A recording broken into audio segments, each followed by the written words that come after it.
Ką čia reiškia tas gestas jūsų? Tai reiškia, ką aš galvoju apie jūs.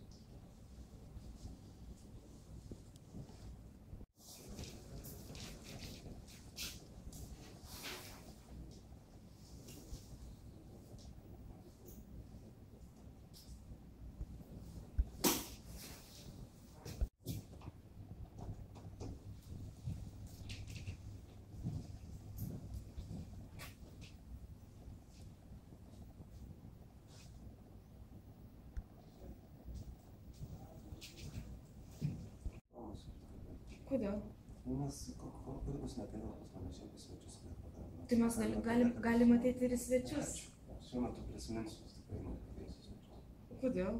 Nes labai smagu, ką jūs darote.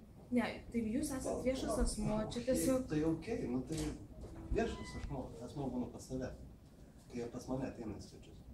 O ne tokie kaip jūs, kurie čia, nu, žinau, kad jūsų darbas yra toks. Prašau, stoti. Sėsti, prašau.